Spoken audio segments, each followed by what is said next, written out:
Dans nos contrées, on perd souvent la valeur de l'eau. Donc si on a l'occasion de voyager dans des pays où l'eau est plus rare, on se rend compte de la chance qu'on a ici en Wallonie de bénéficier d'une eau abondante et de qualité.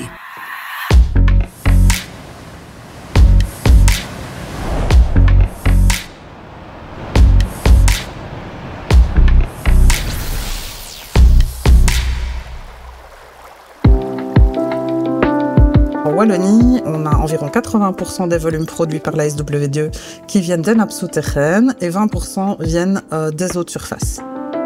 La localisation n'est pas homogène sur tout le territoire wallon. La partie au sud, qui est l'Ardenne, comprend peu de ressources en eau souterraine et donc c'est pour ça qu'on utilise de l'eau de surface, donc en l'accumulant dans des barrages. La différence entre l'eau souterraine et l'eau de surface, c'est qu'on va avoir un traitement plus important pour l'eau de surface parce qu'elle est moins minéralisée que pour l'eau souterraine.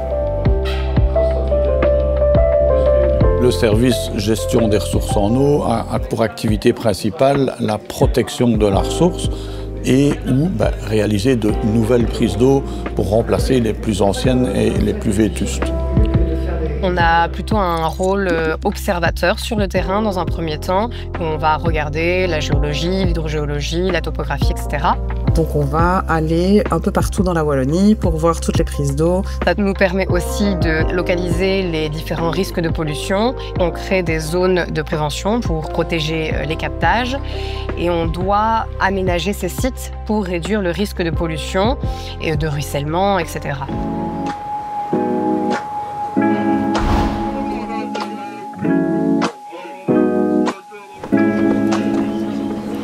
Nous sommes ici sur le site de Durbouille-Barvaux-la-Cressonnière. La qualité de l'eau est très bonne et on doit faire des travaux de protection dans le cadre des zones de prévention. On est en dessous d'une route quand même importante avec des habitations et on est dans la plaine alluviale de l'Ourthe, donc juste à côté on a un camping qui peut représenter effectivement une activité qui pourrait être impactante.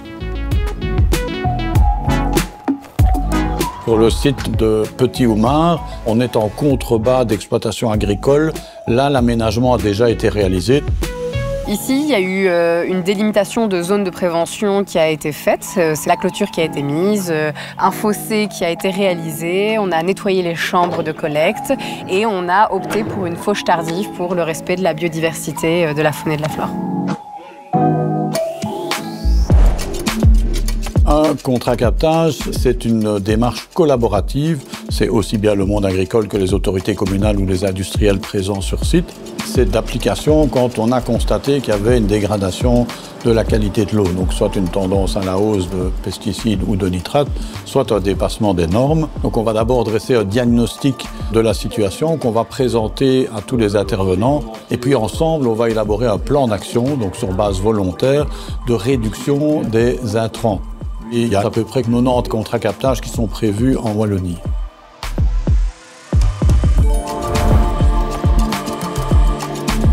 On surveille l'eau à la source grâce à des échantillons qui sont effectués par nos préleveurs en moyenne une fois par mois. Ça dépend du type de captage et des volumes prélevés. On surveille plusieurs paramètres qui sont relevés par le laboratoire, comme les nitrates, les pesticides, les PFAS aussi, qui sont au cœur de l'actualité.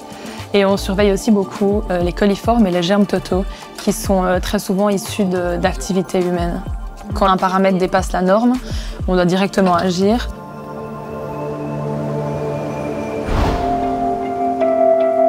Face aux défis du changement climatique et notamment aux sécheresses qui sont de plus en plus fréquentes, garantir l'accès à l'eau en Wallonie, ça devient vraiment une priorité.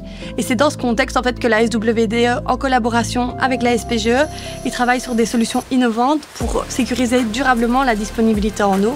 L'objectif des projets qui sont menés, c'est identifier en fait, des sources alternatives d'approvisionnement en eau.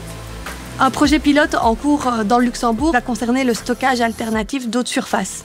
En fait, ce projet va consister à dérouter les eaux de surface pendant les périodes de hautes eaux, en hiver, vers une carrière. Cette carrière deviendra en fait un réservoir tampon. Et l'idée, elle est simple. En fait, c'est capter l'eau lorsqu'elle est abondante pour pouvoir la potabiliser en été. Un autre projet, c'est la reuse ou la réutilisation des eaux usées. Que ce soit de l'eau traitée en sortie de stations d'épuration urbaine ou de l'eau usée industrielle. et de la valoriser pour des usages qui ne vont pas nécessairement nécessiter de l'eau potable. Ces projets réseau hybride, en fait, ils envisagent la sécurisation de la disponibilité en eau sur le territoire wallon en se posant une question qui est complémentaire, c'est quelle qualité d'eau pour quel usage ?